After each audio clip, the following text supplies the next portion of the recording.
The king of rock and roll, Elvis Presley, did not die from pills alone.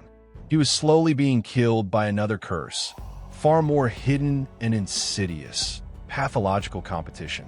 This manic passion for games was a sign of a deep-seated disorder, a panic desire for total control in a life he had completely lost. Behind the seemingly innocent matches of football or basketball lay a true tragedy that depleted his millions. Today, for the first time, you will hear unpublished evidence of how the Memphis Mafia received hidden millions of dollars thanks to his losses, leading to tragic consequences.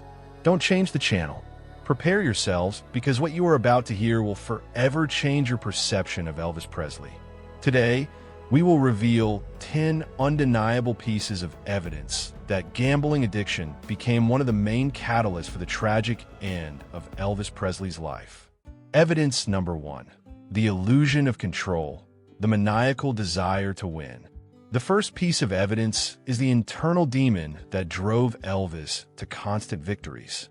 In a world where his career, money, and even his image were controlled by Colonel Parker, games were the only arena where he could feel like the absolute master and dominate.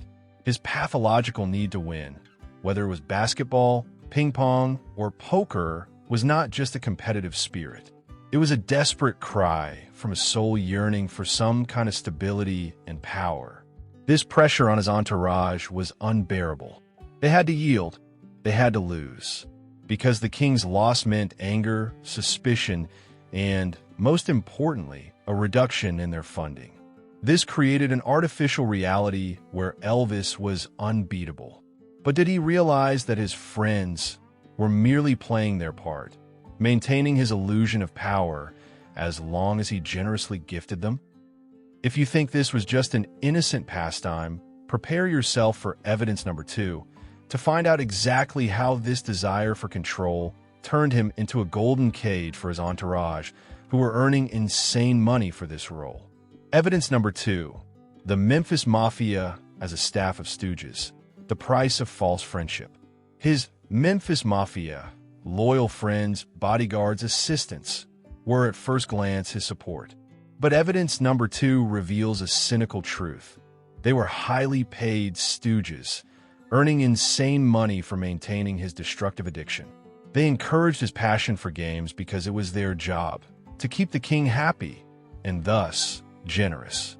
Elvis paid them enormous salaries, up to $500 a week in the 70s, a colossal sum equivalent to tens of thousands today, and gifted cars and houses. These friends created a vacuum around him, where his gaming sessions became real theaters, where everyone played a role in sustaining his mania. They knew his addiction was their golden mine. They never argued, always agreed, and of course, always lost when the king needed it to keep his self-esteem high. But how far did this betrayal go? Were his friends willing to do anything to keep the king in his golden cage, even if it led him to physical and financial ruin? The next piece of evidence will shock you to the core. Evidence number 3. Graceland Casino. Underground betting for millions. Graceland was not just the king's home, but a hidden casino where the laws of Las Vegas did not apply. Evidence number 3. Eyewitness accounts tell of nights when stakes were unlimited and money flowed like a river, forming a real financial vortex. Elvis turned his home into an arena for games where he could feel omnipotent. Cards, dice, and, most importantly, sports bookmaking, all were tools for his escape from reality. Few know that these games often ended in huge losses, which Elvis covered easily, without counting the money. His entourage, receiving hidden percentages from these games and significant winnings, actively supported him in this destructive passion. It was a conspiracy of silence and direct financial gain, where everyone played their role in the king's tragedy, taking their share of the pie. How many millions were lost in these home casinos? Was Elvis truly so blind not to see how he was being used, or was his internal struggle so strong that he subconsciously sought this self-destruction? The answer awaits you in the next, most painful piece of evidence. Evidence number 4. Escape from loneliness. The game is a substitute for family life. Evidence number 4 reveals a deep psychological wound. Games became a substitute for genuine, intimate human relationships for Elvis. When his marriage to Priscilla was falling apart, and the feeling of loneliness grew due to his isolation from the world, he sought solace in the adrenaline of gambling and the constant companionship of the Mafia. It was his personal comfort zone where he could feel connection and belonging, even if it was just a connection to a team sport. His need for games intensified every year, turning into a kind of ritual that filled the void in his soul. It was an attempt to escape the cruel reality where his true self was hidden beneath a layer of fame and icon status. Games gave him a respite, but his friends actively supported this escape to stay close to the king. But this illusion of normalcy, which replaced true love, cost him too much. Could this addiction have affected his stage career? Was his passion for games more destructive than it seems, distracting him from the one thing that could have saved his creativity? The next piece of evidence will make you ponder these questions. Evidence number 5, physical catastrophe, gaming marathons, and body destruction. Evidence number 5 is a shocking look at the physical exhaustion caused by his maniacal passion. Elvis's gaming sessions, especially when it came to basketball or football, lasted for hours, sometimes even days, turning into real marathons. It was a brutal test for his body, which was already weakened by constant drug use and unhealthy eating. These marathons, intensified by his need to win, led to injuries, dehydration, and critical exhaustion. His friends observed this but did not stop him because the king had to be pleased. His sport turned into an instrument of self-destruction, where every pass of the ball or roll of the dice was a step towards physical catastrophe. The Mafia allowed the king to wear himself out, just so he would remain under their control. Was Elvis the only victim of this fever? Were his friends merely passive observers? Or did they actively contribute to his downfall to preserve their own privileges and sources of income? The answer to this question is hidden behind the veil of the next dark piece of evidence. Evidence number 6, the link between games and drugs, a deadly imbalance.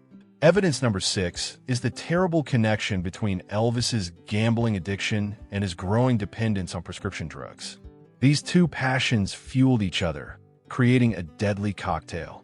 The adrenaline from the games, the stress of the constant need to win. All of this required compensation. He took stimulants to play for hours without feeling tired, and powerful tranquilizers to fall asleep after the game, when his nervous system was maximally strained. This synergy of addictions accelerated his downfall. Games gave him the illusion of thrill and power, and drugs, the illusion of calm and rest. His entourage, once again, did not prevent this, and sometimes even facilitated it, to keep the king in a state where he was more agreeable and predictable. They became his dealers and his gaming partners. It was a real catastrophe unfolding before our eyes, which no one could or wanted to stop. Did no one really want to stop it? Were there attempts to save the king, or was his entourage too interested in his downfall? The next piece of evidence reveals the harsh truth. Evidence number 7, financial hemorrhage, the hidden debts of the Mafia. Evidence number 7 is a shocking look at the financial abyss into which Elvis Presley was sinking. Although his fees were astronomical, his expenditures, especially on friends and games, were unstoppable, and his entourage took advantage of this. There were testimonies about huge debts of the Mafia members, which he regularly covered, often without even checking them. It was a sophisticated scheme. The friends knew the king would never refuse. They could deliberately inflate their losses or create false financial needs to receive generous gifts and cash from Elvis. Millions of dollars that could have been invested in his future were wasted in numerous gaming sessions and through hidden friendly debts that no one intended to repay. Was his own pride or the cruelty of his entourage the main cause of his downfall? Who bears the real responsibility for what happened? And was this responsibility punished? The next piece of evidence casts a shadow over one of the most influential figures in Elvis's life. Evidence number 8. Colonel Parker. Conscious ignorance and manipulation. Evidence number 8 is the shadow of Colonel Tom Parker, his manager. Although he was not a direct participant in the games, his influence on the king's addiction was colossal. Parker, who was a heavy gambler himself and had amassed huge debts, understood the nature of addiction. He not only did not prevent Elvis's games, but consciously supported his isolation, creating conditions for his self-destruction, just so Elvis would remain under control. Parker needed a manageable, emotionally exhausted Elvis. Games and drugs made the king compliant and distracted him from controlling his own financial and creative life. This was his ideal management strategy, keeping the king in a state of constant high from gambling and drugs. The colonel essentially turned Elvis's passion into a financial leverage. He received his high percentage as long as the king remained in this golden cage of addictions. It was a cruel game of survival, where the king was just a pawn in the hands of his own manager. His addiction was a tool of control for the colonel, allowing him to earn insane percentages from his concerts. It was a betrayal that cost Elvis not only millions, but his life. But was the colonel the only one who understood what was happening? Were there witnesses to his manipulations who remained silent, fearing retribution? The next piece of evidence will reveal the curtain on this mystery. Evidence number 9. Concealing the fact of addiction, the conspiracy of silence. Evidence number 9 is the conspiracy of silence that surrounded Elvis. Everyone who benefited from his generosity, the Mafia, cooks, bodyguards, managers, had a shared interest to conceal the truth about his addiction to gambling, food, and drugs. They actively refuted any rumors about his problems, creating an idealized facade of a healthy king who simply loved to compete. This concealment was critically important because it protected their income. If the fact of his uncontrolled gambling addiction had become public, it could have ruined his image and million-dollar contracts. Thus, the entourage did not just play along. They were accomplices in the crime of concealment, which only intensified his isolation and the impossibility of getting real help. Any attempt by family members to intervene and stop the gambling marathons met with fierce resistance from the Mafia, which was protecting its way of life. They were afraid of losing their access to the body and, consequently, the endless flow of money. The conspiracy lasted until his very death, guaranteeing his loneliness in the struggle. Everyone who remained silent received their reward for it. And now we come to the last, most tragic piece of evidence, which connects all the preceding threads and shows us the complete picture of the catastrophe. Evidence number 10. The destruction of creativity, the lost genius. Evidence number 10 is the most tragic consequence. His gambling addiction and the need for constant control in games killed his creativity. When Elvis plunged into hours-long matches and card sessions, he was distracted from music, from writing songs, from working on new, quality projects. His energy, which should have gone into brilliant performances, was spent on the struggle for victory in a game. Games and the adrenaline rush from them became an easier, quicker substitute for the energy he once got from the stage. He became burnout. It wasn't just a loss of form. It was the murder of a genius. Addiction became the priority, pushing his calling and legacy to the background. Towards the end of his life, Elvis often canceled rehearsals, preferring another game of football or poker, which damaged his career. He lost the fire of creativity, replacing it with the momentary but destructive satisfaction of winning. Gambling addiction became his last, fatal attempt to control at least something when everything else was falling apart. His life is not just a story of triumph, but a deep tragedy of a man who sought solace in games to escape a painful reality. We must learn this lesson. Gambling addiction is not just an innocent hobby.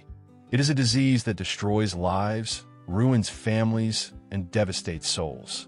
There were cases where over $80,000 was lost in one night.